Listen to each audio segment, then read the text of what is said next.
Hi, this is Michael Buffer, and welcome to the BoxHard Podcast. Hello, everyone. This is Mikey Garcia. This the monster from the swamps, Regis Rougarou Program. Hey, what's up? This is King Carlos Molina, former IBF world champ.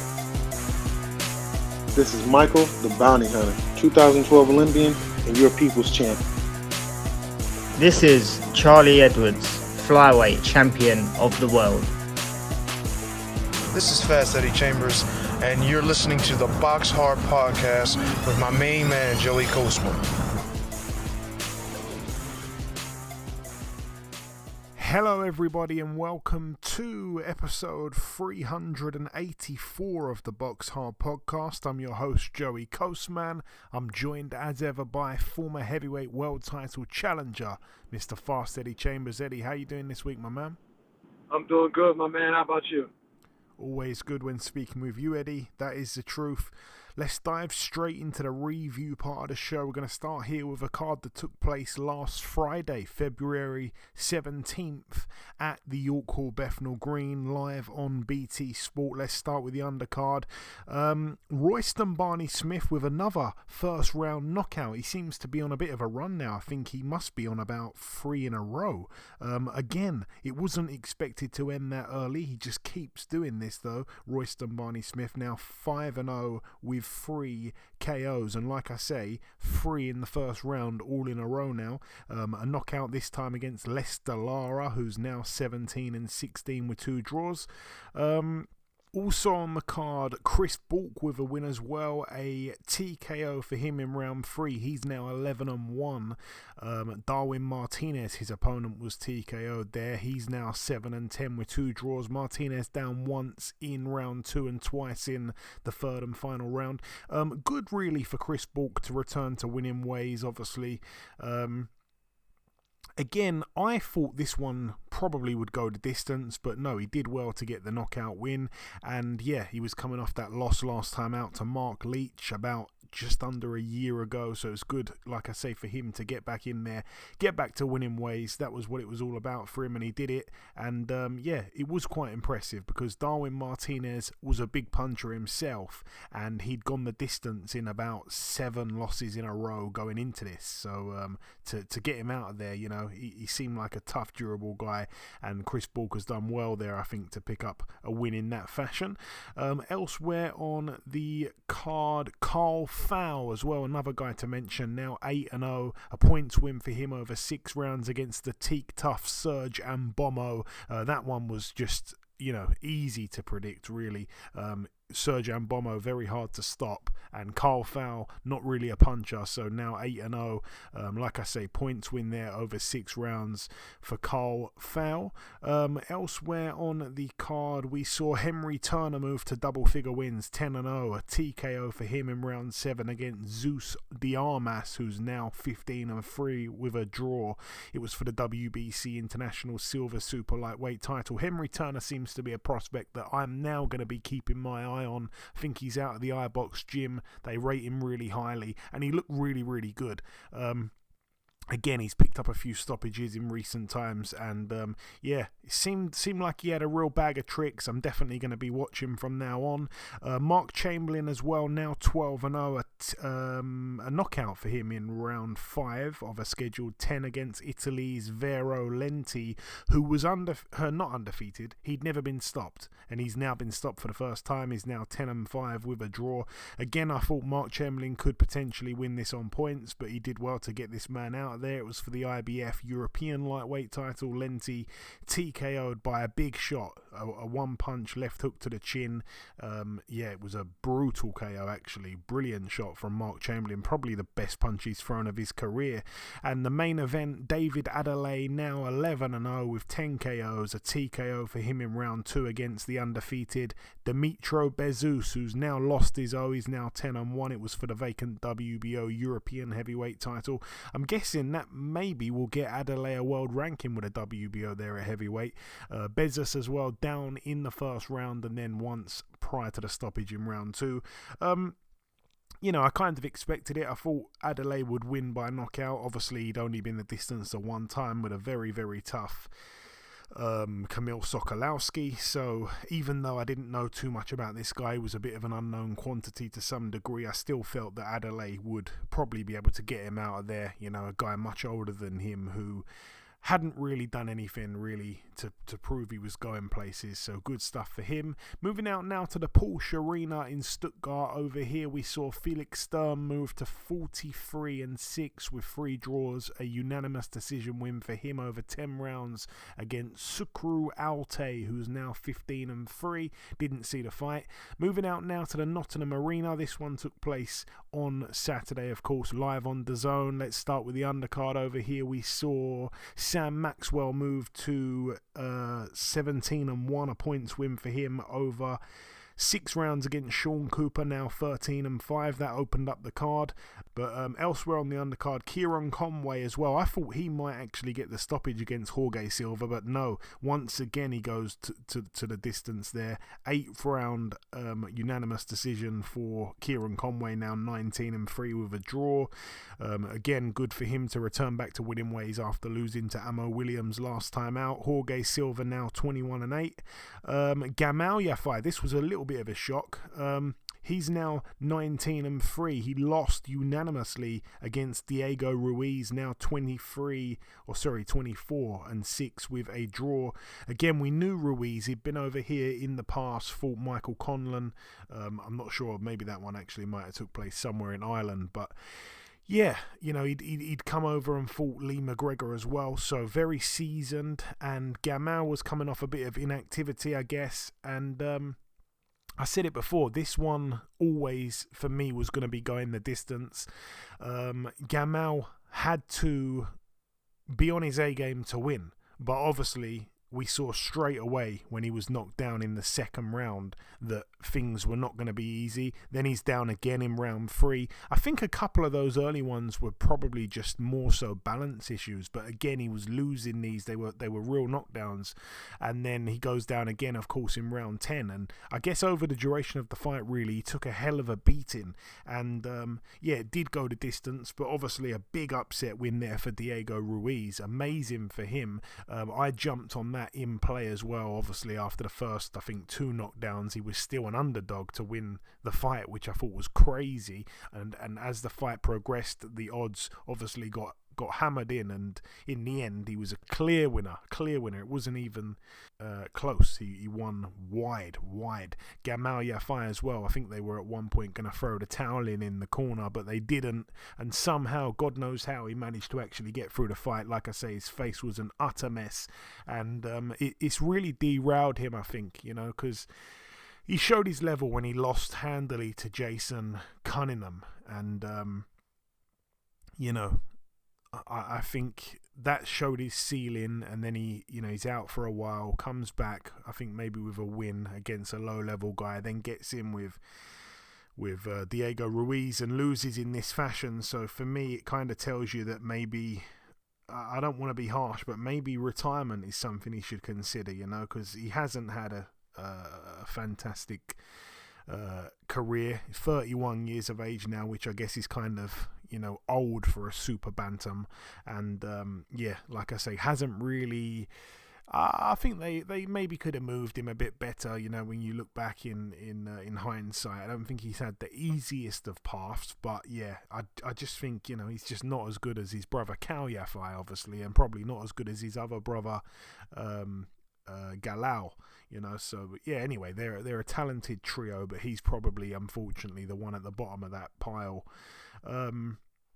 Anyway, moving on. Siobhan Clark as well. He goes a distance. He's now 5-0. He goes a distance for the first time there against Israel Dufus, who was 20-8 with 17 KOs and 4 stoppage losses. So I thought that Clark would win, but I guess in the end it's good to bank those 10 rounds because they were a really, really valuable 10 rounds. And Dufus is actually a much better fighter than I thought he would be. You know, he hit Clark with a few good shots. You could see he was definitely heavy-handed. Dufus as well was down twice in round 6, once in round 7, and then once in round 10. So yeah, quite a mad fight. But you know, Clark, yeah, had to dig deep, got quite tired late on.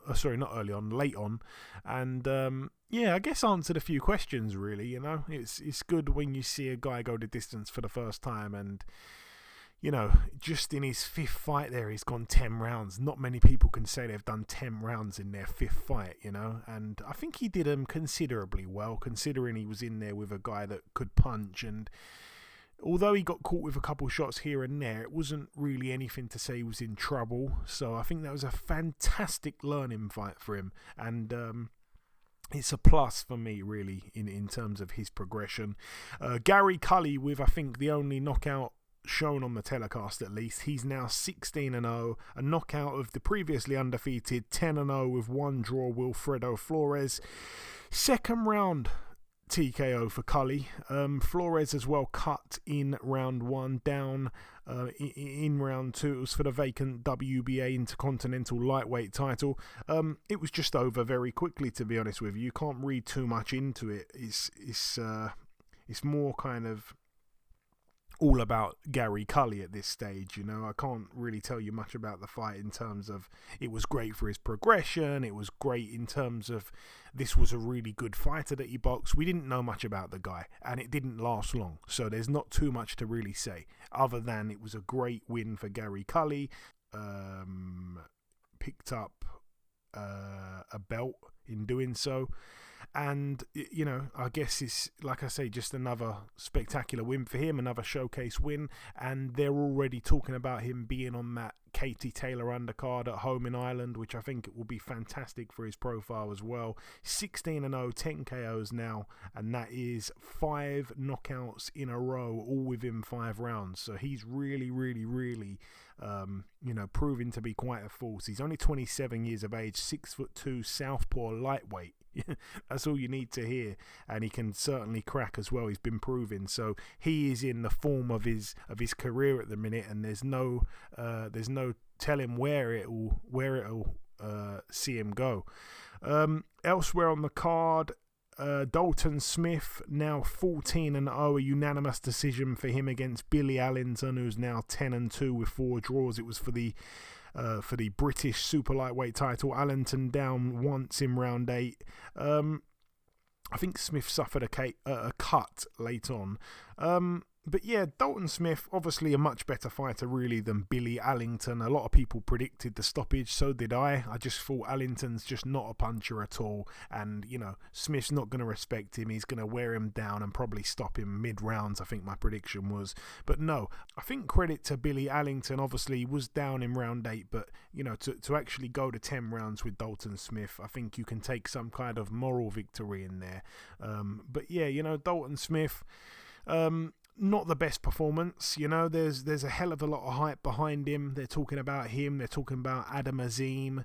It'd be a great fight. I mean, it probably doesn't make sense financially for both guys at the moment, but yeah, I think someone pointed out both guys have shown us not really a fantastic performance in concurrent weeks there. They've both had a fight, I think, this weekend and last weekend, or last weekend, the weekend before, I should be saying.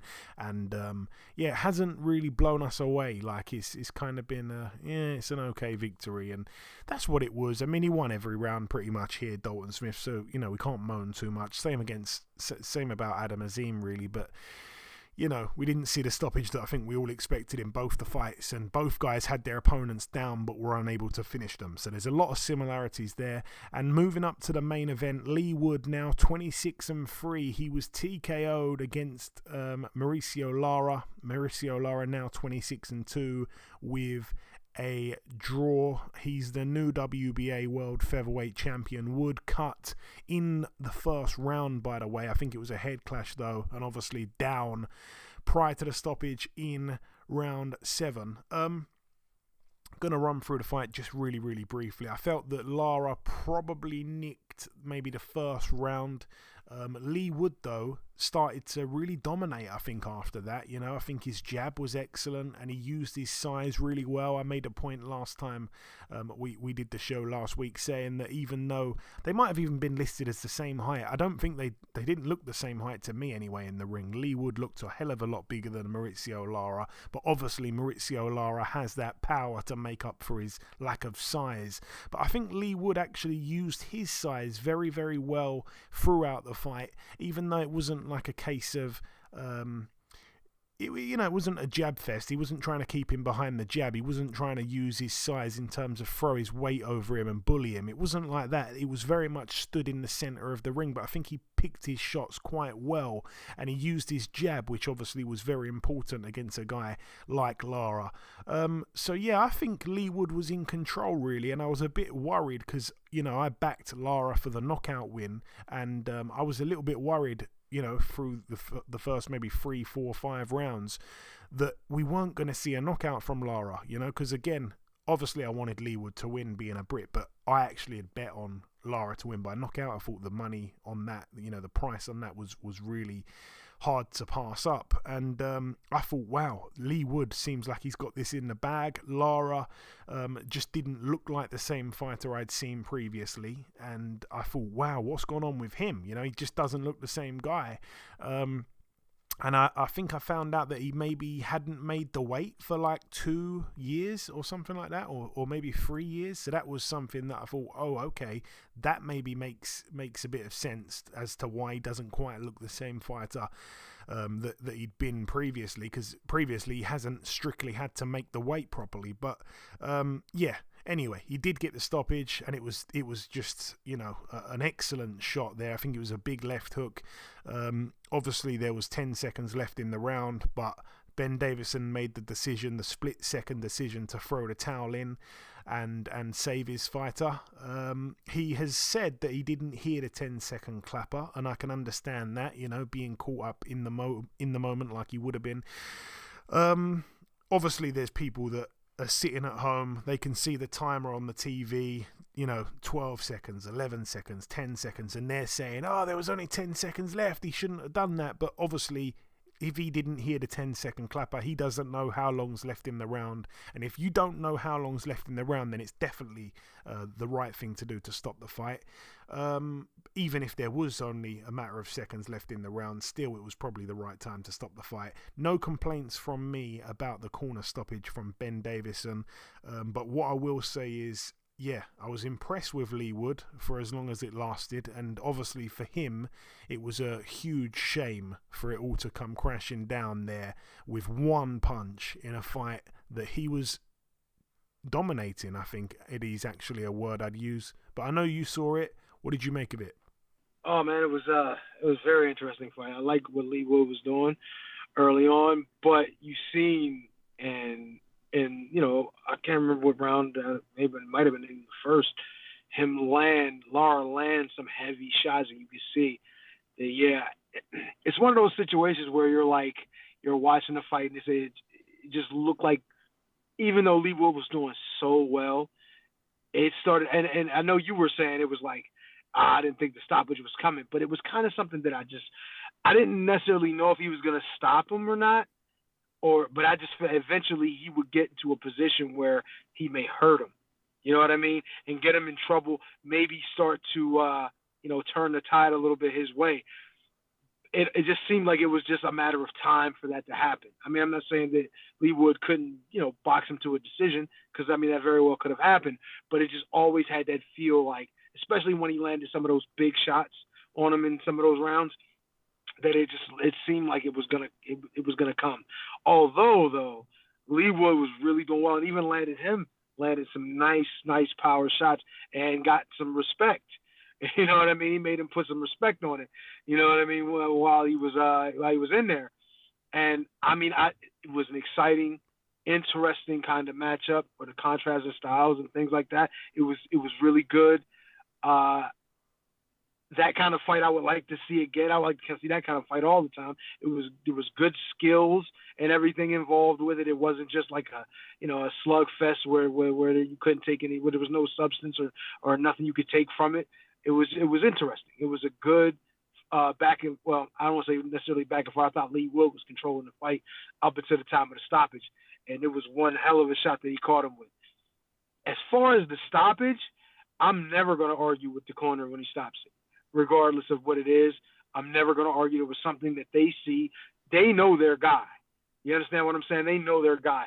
There's no reason that someone would come up there and and stop the fight knowing that their guy has a chance to win. You know what I'm saying?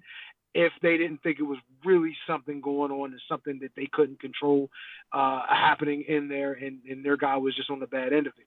I think if he saw a reason to stop it, it was a great stoppage. I have no argument. I think if, like I said, he knows his guy. He's a good trainer. He's been at the top training guys for a while now. He knows when his guy is not capable of finishing. And then Lee Wood, from what I'm understanding, listening to Carl Froch, said that he was done. So even he didn't complain about it. So it's unfortunate that it happened that way. And I thought Lee Wood was doing really well, but the stoppage had to happen, and I'm proud. I'm happy to see that Davidson came out there and stopped that fight, and not being one of those brave corners that let their guy get pounded when he's really in a way defenseless. You know what I mean? Yeah, for sure. I agree. And moving on now to the Cow Palace in Daly City, California, USA over here.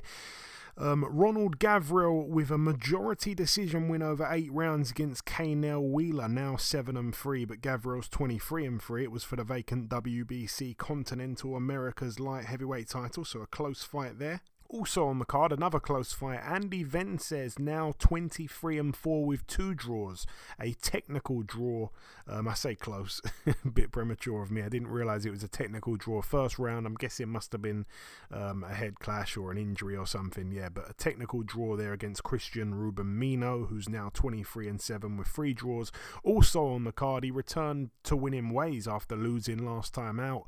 Evan Holyfield. He is now 10-1, a TKO for him against Terence Jarman in round 1. Jarman now 3-3. Evan Holyfield back to winning ways. Moving out now to the Fox Theatre in Pomona, California over here. It was live on DAZN. It was right after the Lee Wood card, so they had 2 good shows actually on Saturday evening, and I'm going to hold my hands up and say I completely didn't tune into this one, so I don't know if you did, Eddie. I'm guessing you probably didn't, but we have let the fans down, I think, because I was raving about how good of a fight the main event was probably going to be, and from what I've heard, it was a good fight, but I missed all of it. The main event, Luis Nery now 34-1. He was able to KO in round 11. Azat Hovhannissian now 21-4. I actually thought Luis Nery would win on points over 12 rounds, but for him to get the stoppage was quite impressive, and for him to get it in round 11 was quite unexpected. He becomes the first man to stop Hovhannissian. Hovhannissian cut under the right eye from a punch in round 3, down in round 10, and then stopped on his feet in round 11. That's a brilliant win there for Nery, by the way. A lot of people actually fancied Hovhannissian to get the job done. Also on the undercard, Shane Mosley Jr. now 19-4. He was able to beat unanimously over 10 rounds Mario Alberto Lozano, who's coming off that big layoff about 3 or 4 years when he last fought, when he got knocked out by Liam Smith. He's now 33-11. But anyway, that's it for the review part of the show. We've flown through that as quick as possible. It's now time to welcome this week's special guest. Ladies and gentlemen, please welcome the former WBO Super-Bantamweight champion of the world. It is, of course, the Royal Storm, Mr. Isaac Dogboe. Isaac, welcome back on the show, my man. Thank you, Joey. How have you been? It's been a minute. It has been a minute, man. We last spoke in July 2021, so over a year and a half ago. I'm doing good. Thanks for asking. I can't believe it's been that long. At the time when we last spoke, you were fresh off your win over Adam Lopez. Since then, you fought twice. You picked up 2 wins, Christopher Diaz and Joet Gonzalez, both on points. How have things been, my man? God's special grace, man. Everything has been excellent, Thankful to God, thankful to my family, and thankful for how things are going. And how is life now? I'm sure you're now fully adjusted to life in DC. Yes, everything. Look, I can't complain. Honestly, I cannot complain. God has been so good, and the place too has been so good to me. So I'm blessed. And your next fight's been announced. April the 1st is the day in Tulsa, Oklahoma, against the 2016 Olympic gold medalist Robeisy Ramirez. Robeisy didn't really have the best start to his pro career, obviously losing in his first fight, but he seems to have turned it around now. And not many people want to step in the ring with this man. Obviously, you've took the fight. What made you run towards him when others run away from him, Isaac? Well, if you say not many people want to fight him, which and who are the many people? I don't know. I feel like he's avoided. I don't think that there are many people. People are out there. When the opportunity presents itself, I'm sure they will take it.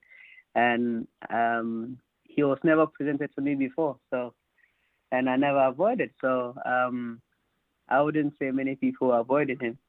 Hey, listen, he's achieved so much. Congratulations to him. In the amateurs, but he's a pro, and he's doing well. Look, we love a challenge, and we take it one fight at a time. Whoever comes, we say yes, and we just go out there and perform. That's all it is. Obviously, fighters who had successful amateur careers, like you touched on, he was a successful amateur, they're able to move quicker than others when they turn professional. For him to fight you as well, I want to look at it from this other angle as well, for him to fight you in just his 13th pro fight, obviously I know there's a title on the line, so he kind of has to take the fight, but this is a massive step up for him as well. He's boxed no one near your level yet. Do you give him credit for stepping in with you as well? Oh yeah, of course. Look, you give credit to every man that steps in the ring with you, regardless of their record. I've never overlooked a man, and I'm not overlooking Robeisy Ramirez either. So look, he's a good fighter, but hey, this is the big boys, So I'm really looking forward to this fight, seeing what he's bringing to the table, because I know what I'm bringing to the table. And, I'm looking to, by God's special grace, working out of the ring as a new WBO featherweight champion. And Isaac, how many options did you have on the table before this fight come up? Obviously, you're a former world champion. You'd have thought that a lot of guys want to fight you because of that. But has it been hard getting opponents recently? I would like to say yes, because there's been a couple of guys top rank at the time had spoken to a few people, and always it never really seems to fall through. They talk to Eddie Hearn about me fighting some of his people, some of his champions, and they always seem to be occupied or preoccupied, with other fights. But look, it is what it is. I just have to just take my time and, just go through the motion and wait for my time to come and wait for whoever they present to me. So when they mentioned Robeisy Ramirez, at the time, obviously I was number one contender for the WBO and number two contender for the WBC. And Brandon Figueroa was number two for the WBO and number one for the WBC. So it was kind of like, switched over between the two organizations. The WBC route wanted me to fight another eliminator, whereas the WBO route had a world title, straight away. So we took the WBO route. Yeah, that makes sense, of course. And as you say there, you've had to be patient. You've had to take your time. Obviously, you've had to wait a long time, really, for this opportunity. It's been 4 years now since you were last able to say you're a reigning world champion. April the 1st, you get the chance to become a two-time, two-weight world champion. I don't feel like you ever really lack motivation, but surely this is the opportunity you've been waiting for all this time. This is such an important fight for you now. Yes, yes, and also to add a little to what I said earlier on, you know, before the fight was contracted, obviously my contract with Top Rank had come to an end. You know, because obviously I had been with Top Rank for like 4 years, and you know, my contract with Top Rank came to an end, and on I believe September of last year. So it was a big decision to take, you know, because I was also looking at the options of, you know, whether to go back to the UK or whether to stay here, and you know, to see how I was gonna really execute the next fight or the next step of my boxing career. So I mean, taking the world title fight, I just thought it was, you know, look, there's opportunity for me to become a two-division world champion, and after almost 5 years, you know, this is like is a big opportunity once again, and I believe that was like God made or God sent, and we took it, you know. I thought about it, you know, I prayed about it, and I agreed to fight, and yeah. So April 1st, when I come out victorious, it will be another historic moment, and you know, it will be one that I'm very, very proud of. You know, given the fact that God has really kept me grounded, and you know, after all these years, you know, I'll be it will be an excellent win. Yeah, and I want to also say as well, since we last spoke, those 2 wins I mentioned, Gonzalez and Diaz, obviously they've been splits and majority decisions. Is it fair to say that you'll need to be better than you were in those fights to ensure a victory against Ramirez, Isaac? Of course. Every fight, you know, has comes with its own challenges, you know, and I know this fight I have to be my best, you know, and I have to really go out there to execute. But every fight puts you onto the next step for the next fight, you know. So, and I see from my previous fights that after every fight I'm constantly improving. You know, there's always a small changes in the way I'm fighting. You know, because at this level, everyone is good. You know, everyone is sharp. Everyone is on top of their game. So I have to be on top of my game against Robeisy Ramirez. And Isaac, I know you probably wouldn't have fought too far in the future, but have you got any plan at all of what you would do after you become victorious April 1st? Right now, we take it 1 fight at a time. Yeah. You know, with the main focus on this fight. After, when God permits and I win this fight, you know, the next thing will be to fight in the next champion, and that's our most you know, the next stage. And I don't know who it will be. It could be Josh Warrington, because I don't know. I just feel like me fighting Josh Warrington will be like a Toro Gatti and you know, and Mickey Ward. what is that? And Mickey Ward. You know, I think it will be really exciting. So, you know, yeah. But yeah, when I win this title, I'm looking to, you know, fight in other champions. And talking of some other champions, obviously we've now got a new champion in the division after Saturday. Did you see Maurizio Lara knock out Lee Wood? Yes, I did. I think, look, Lee Wood is a good fighter. Especially, you know, how he got up to knock out McConlin, you know, to win the title. I mean, he's a good fighter, you know, and I mean, unlucky to him, but congratulations to Lara as well, because he's also another formidable fighter. And look, I mean, like I said, it's a fight game, you know, it's a fight game, and our division, the featherweight division, is getting heated up, and it's always exciting. So I'm looking forward to mixing up all these other great champions.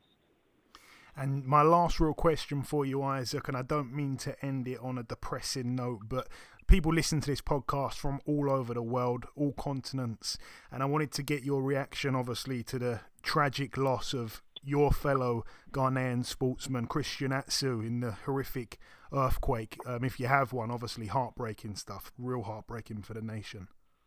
Yes.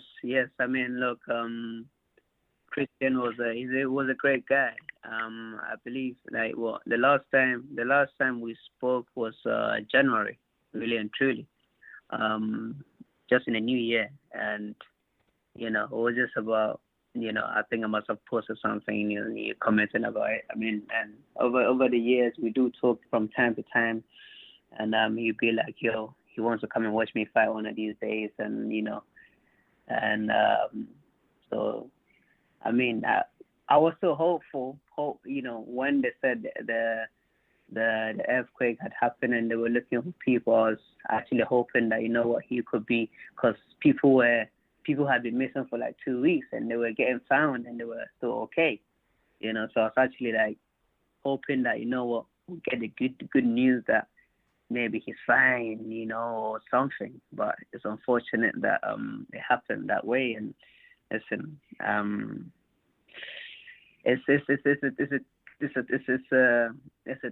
it's a tough thing to deal with, especially when one leaves their families, leave their home, and be like, hey, I'm going here, to work, to bring something home, to look after my family, and then you go, and then something tragic happens, and it's really tough.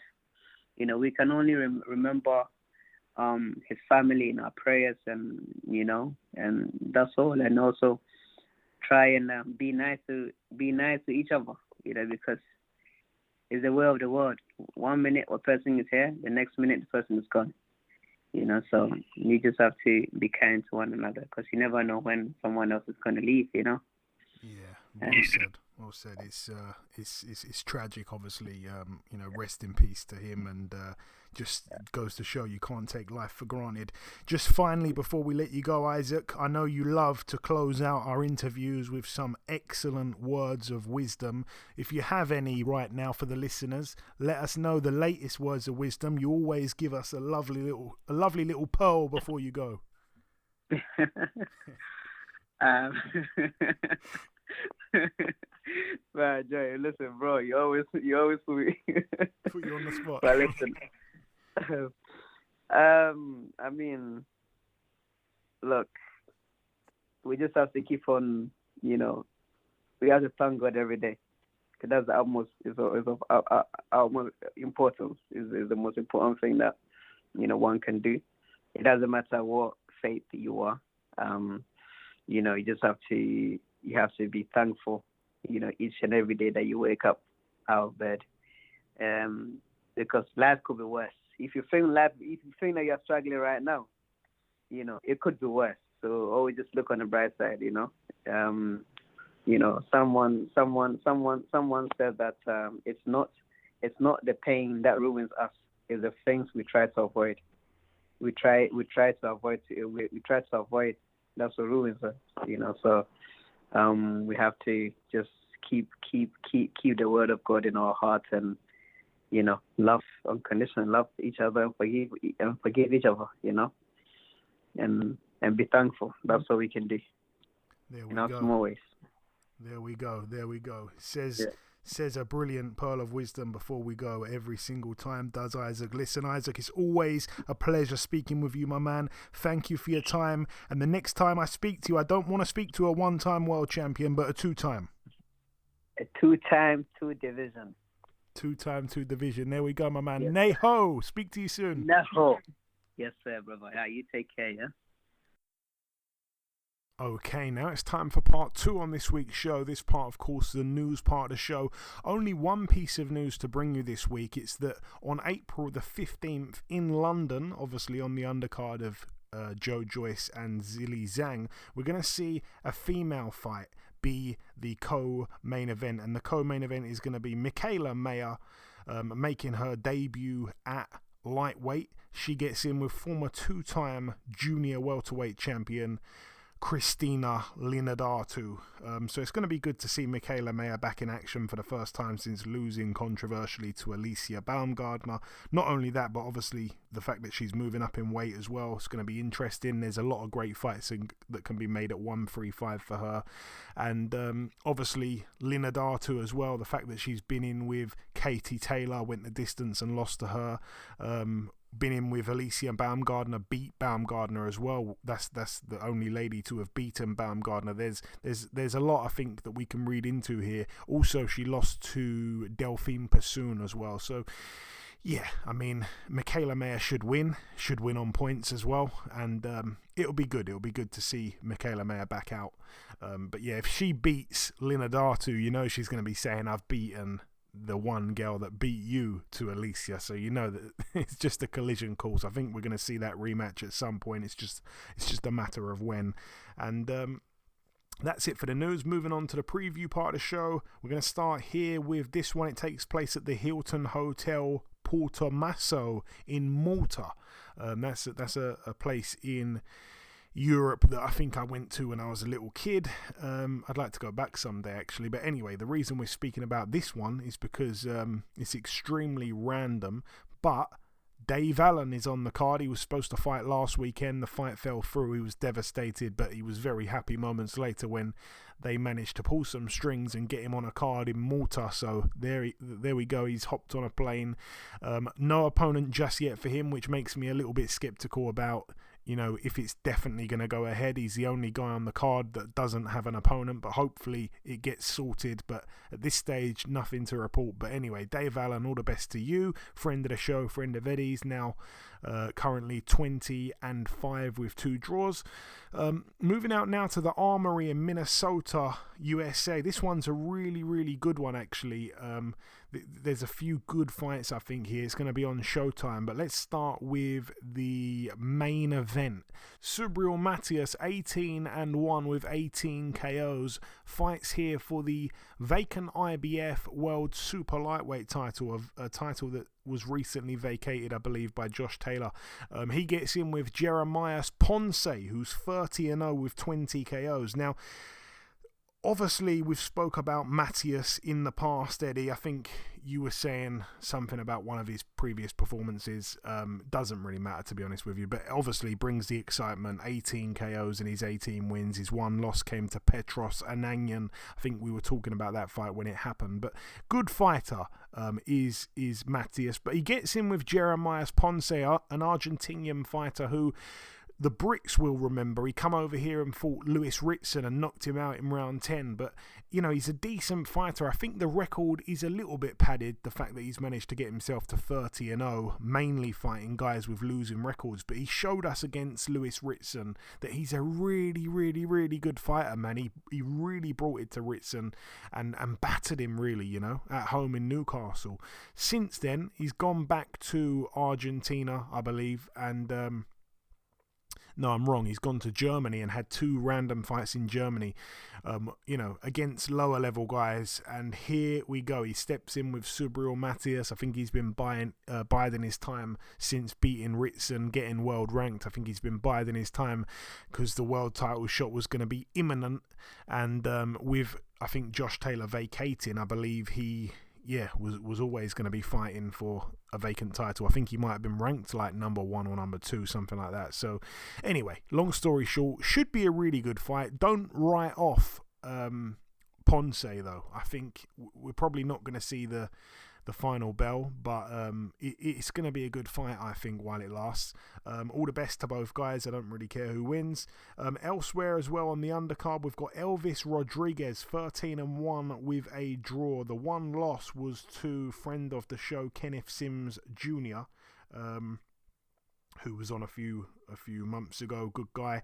But this is a really good fight. So Elvis Rodriguez, like I say, 13-1 with 1 draw, 12 knockouts in his 13 wins. He gets in with Joseph Adorno, who's 17-1 with 2 draws, 14 KOs. So again, we could see a knockout in this one as well. So 2 fights there that it would appear we're going to see knockouts in. I think, it's going to be a good one there. And Joseph Adorno's quite a big underdog. I fancy his chances, to be honest with you.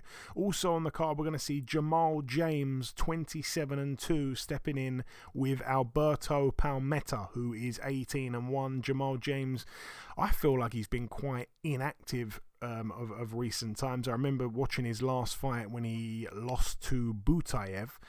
Hasn't boxed since then. That was about a year and a half ago. He gets in with this guy here, Alberto Palmetta, like I say, 18-1, on a decent little run as well, beating a few little kind of smaller name guys along the way. So yeah, I don't know if it's going to be a good fight or not, to be honest with you, but it's one to mention. And also we have Quadratilo Abdukukarov, who is 18-1 with 10 KOs, I believe. He steps in with, it's a bit of a banana skin really, but he steps in with Vaishon Owens, who, again, the reason why I'm saying it's a banana skin is he's another banger. There's a lot of guys that can punch on this card, and he is another one of them. 13 wins, 12 by KO, 3 losses. Only one time was he knocked out. Been in there with Alberto Puello, Chordal Booker, Sebastian Fundora was the only guy to have actually stopped him. But yeah, he can punch as well. So I think there's possibly going to be a few knockouts on this card.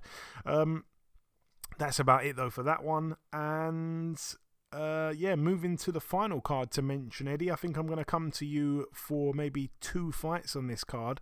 I'm going to talk about this one first. I won't come to you for this, but we're going to see a prospect called Bader Samreen, who is 7-0. It's an 8-rounder here. He gets in with Virial Simeon, who's 23-9. It's a shame really, because Virial Simeon was, I don't want to say highly touted or anything like that. That would be a little bit of a stretch, but certainly highly respected. There was a period of time where he come through, he was undefeated and everything like that, lost his O to Lee Selby, there was no shame in that. Then he fought Scott Quigg, lost the fight to him as well, but obviously he went the distance with Selby and Quigg, 2 world champions. Then he got stopped by Shakur Stevenson in just 1 round back in 2018, and pretty much since then he's not been the same fighter. Since then, I'll even go as far to say that he's won 2 fights in his last 1, 2, 3, 4, 5, 6, 7, and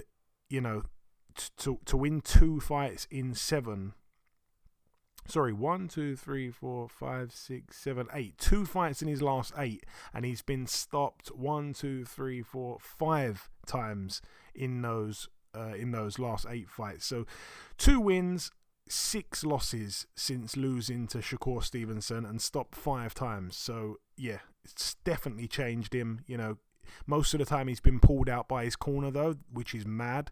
In fact, every time he's been pulled out by his corner. So he must have a very, very soft corner, or maybe he's just got a password or a secret message that he does when he gets in the corner when he's had enough. Maybe he coughs or something like that, or scratches his head with his glove. There's something he's doing, I think, that they're stopping it in the corner, because he was pulled out in the corner by Samuel Molina, by Harlem Eubank, by Zelfa Barrett, by Gary Cully, by Samuel Molina again. He actually fought him twice. The first time, he didn't stop him, making a bit of a mess of this. And then Dennis Berenchik as well was another fight where he got pulled out in the corner. So yeah, he's had a torrid run, and he gets in with Badir Samreen, who is probably not a fantastic fighter, but this young guy, 7-0, 6 KOs. I think it's only going to go one way, just based off the record. Will Simeon give it a go, considering he actually won his last fight against an undefeated fighter? Possibly, but probably not.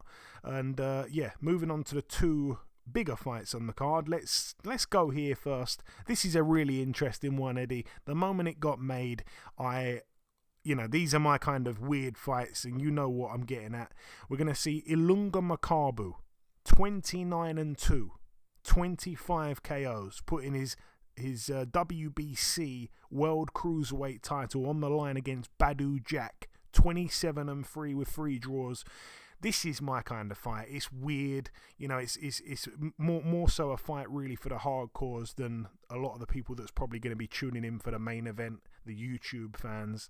But it's just a weird fight, you've got Badu Jack, who his last loss came to Jean Pascal back in December 2019. Since then, he's racked up 5 wins, 3 by KO, but they've been super low level. He's beat Blake McKernan, Dervin Kalina, Samuel Crost, Haney Atillo, and then in his very last fight, he was able to beat Richard Rivera. He took his O, but 95% of people believe that Rivera deserved the nod, and I was one of them. I think Badou Jack was extremely fortunate to get the decision last time out, which I should also mention was also in Saudi Arabia, where this fight's going to be. So yeah, he gets in with Makabu, but back to what I was saying, Badou Jack really and truly, for me, was, a career super middleweight. That's where I think he was at his best. Obviously was a world champion there, and he moved up to light heavy, and I think for me he was never truly suited to light heavy, but he had his first fight at the weight on a Mayweather undercard, got in with Nathan Cleverly, who again, Nathan Cleverly was a good fighter, but for whatever reason, I mean, he never boxed again after that fight. He was terrible that night. He was absolutely terrible. He obviously got his paycheck being on a Mayweather undercard, and, he announced his retirement right after the fight, never boxed again, and he's, I don't know. He was awful that night, and I think Badou Jack, I don't want to say, yeah, he probably picked the right man, actually, to become a champion at light heavyweight. Become a 2-weight world champion. After that, obviously, gets in with Adonis Stevenson, and, credit to Badou Jack, because I think he boxed really well. Obviously, they end up drawing, but even to get in there with a puncher like Stevenson and to not go down was incredible for Badou Jack, who'd obviously been knocked out at super middleweight.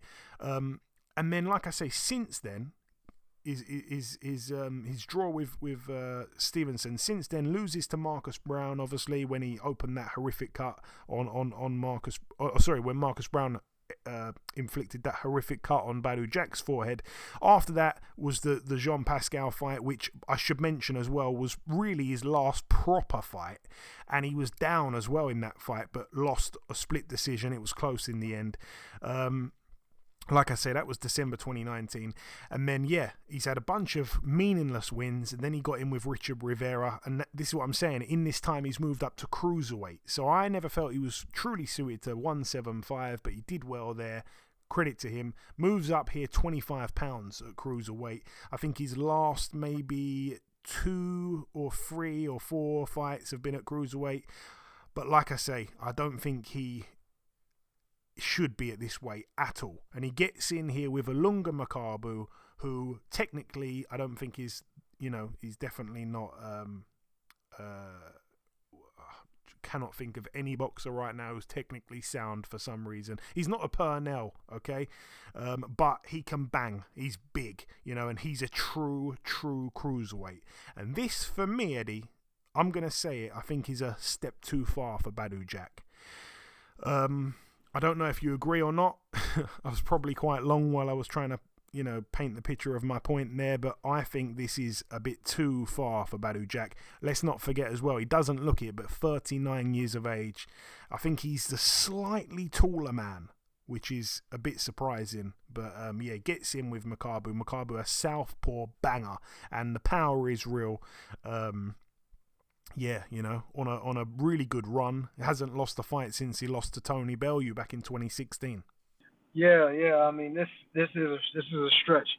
When I heard that he was moving up to cruiser, I was like, wow, really? Like, why? There's like and a lot of people were like, okay, well, they want to make that pit stop at cruiserweight, and then obviously they think the next logical step from there is to heavyweight, and being the making it up there, getting that heavyweight money, that heavyweight everything else. I mean it sounds good, but in practice it's not always the best. And when you look at guys like Roy Jones Jr., yeah, he can do that. You look at guys like James Toney, yeah, they can do that, because those are some of the best boxers you'll ever see in life. And even when you talk about Holyfield, who came up from 175, and even Tomas Adamek, who done the same, they were still bigger men. You know what I mean? And had okay careers there, but were obviously suited to put on that weight. I don't know that Badou Jack really has that, nor does he have the ability that those guys did. I mean, I'm not knocking him. He's done well at the other weights. But this is a big step. And stepping in there with a guy like this who's a puncher, tough guy, legitimate, dangerous, opponent. Like you said, been on a great run recently and has been successful. It's really a difficult step for him to take, I think. You know what I mean? I kind of agree with you, Joe. It might be a little bit out of bounds for him. We'll see. And he's proven me wrong in the past. And fights that I didn't think he would win, and even being a world champion, I didn't know if he would ever really make it that far. And he's done it in 2 weights, which is great. Or he's been at that level in 2 weights, which is really, really good. So I guess I got to shut my mouth on that. But like you said, and also being 39, he's almost my age. Wow, it's gonna be, it's gonna be a bit of an uphill battle. You're in there with somebody who's really a live dog, a real tough opponent, and big puncher. And I've had a conversation with a guy who actually is a heavyweight that trained with that guy and sparred with him and said the power is definitely real. So it's a hell of a step he's taken. It's a dangerous fight, but then again, we also seen him in there with Stevenson, who was a huge puncher at 175, and he was able to deal with it. So, maybe, that's something he's better suited for than we think. But as it stands and how it looks, it's going to be a rough one for him. I hope he does well, but we'll have to see. Yeah, we'll have to see. Obviously, I'd love to see Badou Jack win. He's a friend of the show, but I think it's a tough task. He's the underdog with the bookies for a reason. And yeah, never in a million years should he be up at 200 pounds against someone who can bang like this. But then again, I kind of said the same, when he moved from super middle to light heavy to take on Adonis Stevenson, but that was only a 7-pound increase. This is another 25 pounds from there. So yeah, I don't think he's got any business being in with Makabu, and up in age now. I just don't think he's been really taking boxing seriously in recent years, and he could end up paying the price here. But I hope I'm wrong. I hope he can somehow pull it out, but I expect him to probably get knocked out really by Makabu. Just trying to look here. What is the most expected outcome? The expected outcome is actually Makabu points, which I don't agree with. I think it's going to be, it will be Badou Jack points, I think, or Makabu knockout. I really don't see how. I don't think Makabu's going to get a decision in Saudi with Badou Jack. I mean, we saw last time. I think the guys out there really like Badou Jack. So anyway, we'll see. And then the main event, Eddie. I cannot believe we're actually discussing this. It's finally happening, but this is probably going to be the first time ever that we actually fully preview a Jake Paul fight. Jake Paul 6-0 gets in with Tommy Fury 8-0, 8 rounds here. You know what? I'm not really confident either way. I'm going to say my piece first because obviously you're going to come in and you're going to probably make more logical sense than I will, but. I'm split on how I see it going. Obviously, I understand everyone saying Tommy Fury's a fighting man. He's from a fighting family, blah, blah, blah. It's all in the blood. You simply can't lose to a YouTuber, etc., etc., etc. I do think Jake Paul, deserves credit. I've said it many times before on the show. He's a guy that doesn't need to fight at all to make money. The guy, doesn't need to do anything at all to make money. He's an internet sensation. He's a superstar in his own field, in his own right. Credit to him, though, obviously, for taking to the sport of boxing, for falling in love with it, and for training his backside off for all this entire time. And he's been training hard. He has probably been training much harder than Tommy Fury has in the last 3 years, I'd go as far to say. But will it be enough? I don't know. I've heard lots and lots of things about Tommy Fury over the years. Most of it is behind the scenes stuff, behind the gym doors type of stuff, because we haven't seen him really, in with anyone notable at all as a pro.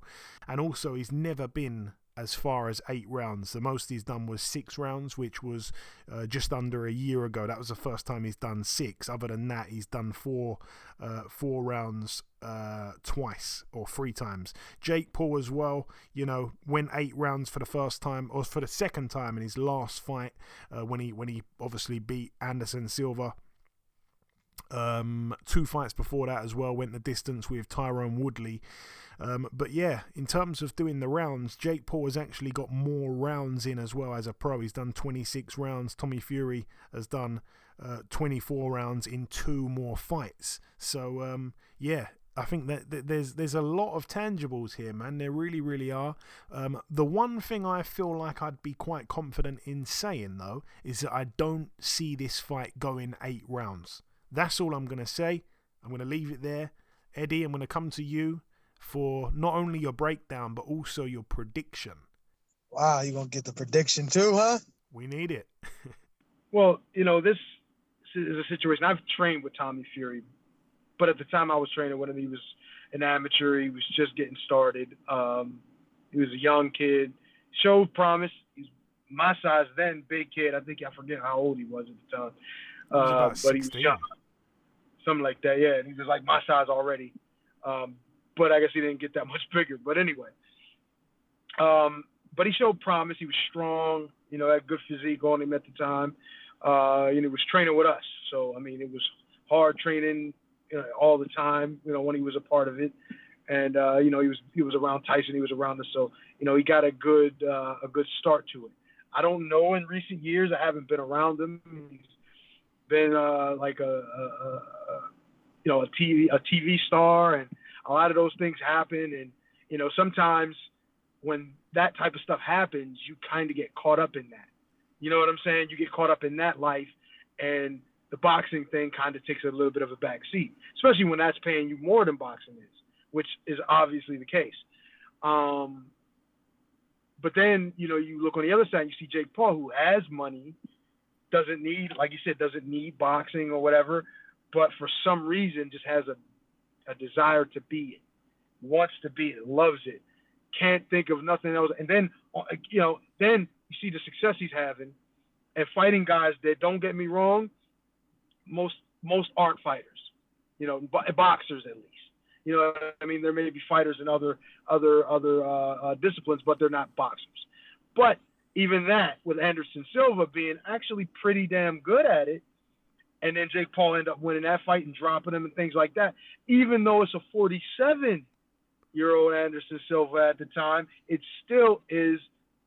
does show that his desire to be a fighter, his desire to really take boxing to another level, is really, really there. Like, he's really, really interested in it.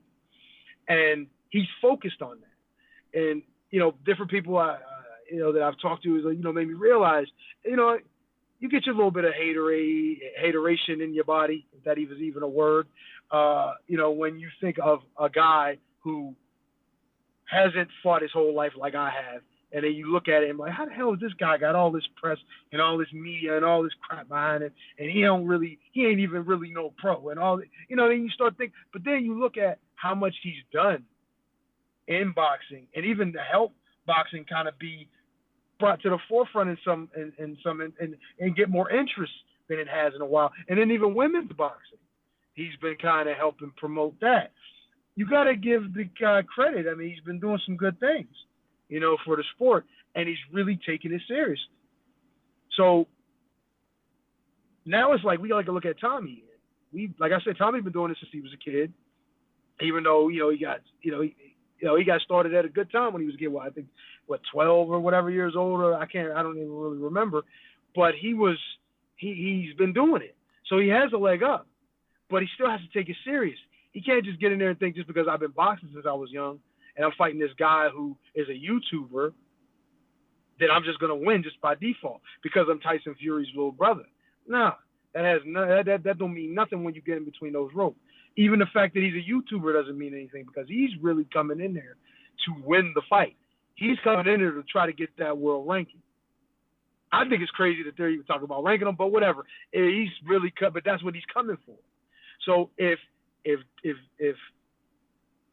Tommy's not taking it as serious as he needs to take it, he's going to fuck around and get beat. And I don't want to see that.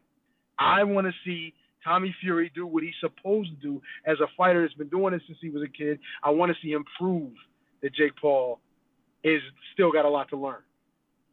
But at the same time, I do like what I see from Jake Paul. I like the desire to be a fighter, the love for the sport, and that he respects the sport by putting the effort that he does into it. But you're going to make me go out on a limb and pick here, Joe. I'm going to say, and I got to go with Tommy. I got to say Tommy by decision. How about that? Is that good enough for you, Joe? Tommy by decision, is that fine? Is that okay? Yeah, anything's fine. I mean, Tommy by decision, I think, is, with the bookies, the most unlikely outcome. I believe it's 5 to 1. Yep, 5 to 1. Well, you know, I might put a bet on that. And you know, I never bet, but I might put a bet on that. And I might be wrong. You know what I'm saying? Maybe I'm betting with my heart and what I hope happens. You know what I'm saying? But yeah, I'm just gonna say, even though it's an 8-rounder, neither one of them. Jake Paul has been 8, I think, twice, right? Yeah. Well, yeah, Tommy hasn't been 8 yet. But hey, I think this is gonna be the first time you're gonna go 8, and you're gonna get the decision. Okay, but maybe not. Maybe not. Yeah, you know what? I think now that I'm thinking about this, him get a decision. Yeah, that's kind of like it. You know what? Hell with it. I'm going with it anyway. That's what I'm gonna go with. I'm gonna go against the grain this time, Joe. Tommy by decision. How about that? Tommy by decision. Like I say, the most expected outcome is Jake Paul decision, then Jake Paul knockout, then Fury knockout, then Fury points. So yeah, I think we're going to see a knockout anyway. I don't really see it going 8 rounds. There's a lot of pressure on Tommy's shoulders here as well, which is something that his brother Tyson is able to deal with, like, inhumanely. Like, you know, he's had the pressure on him when he's boxed Deontay Wilder, you know, knowing that you cannot lapse in concentration for a second, having his wife and kids ringside as well. That's got to be a massive distraction, walking out in front of, a whole packed out arena in America full of guys that want to see you lose, and he is able to deal with it like I've never seen before. You know, he did the same when he boxed Klitschko in Germany. He's got something very, very special, and if Tommy Fury has that, then you know, I wouldn't be too worried. But I mean, this is serious pressure here. You know, he's got a lot of pressure from the boxing community, from his family and stuff. You know, they've joked and said if he loses, he's got to change his surname. He's not a Fury. They're going to leave him in Saudi. Things like this. I know it's only fun and games, but you know, there's a lot of pressure on him to deliver here, and I think that we're going to see fireworks early. I'd be very stunned if Tommy Fury sits back and tries to box him. I think it's going to be like bombs from the first bell, because I think there's a lot of pressure on him. And like I say, he's going to be nervous, I think, walking out to that ring.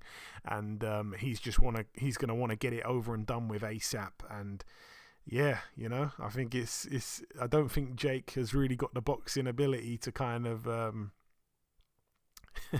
to stay away as well. I think they're going to both engage very, very early, and yeah, I doubt we're going to see 2 guys standing at the end of 8 rounds, especially when Tommy hasn't been there and Jake hasn't fought a fighter with the capabilities really of Tommy Fury to 8 rounds. So we'll see.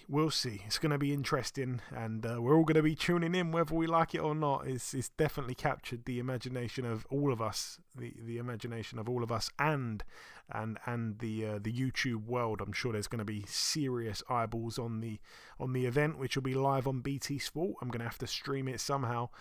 Anyway, that is it though for this episode. That's pretty much everything. In part 1, we did the review part, and we welcomed our special guest, former WBO Super-Bantamweight World Champion Isaac Dogboe. Always great to hear from him.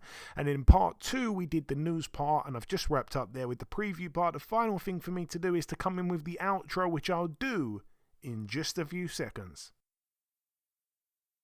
Okay, and this wraps up episode 384 of the BoxHard Podcast. I've been your host, Joey Coastman.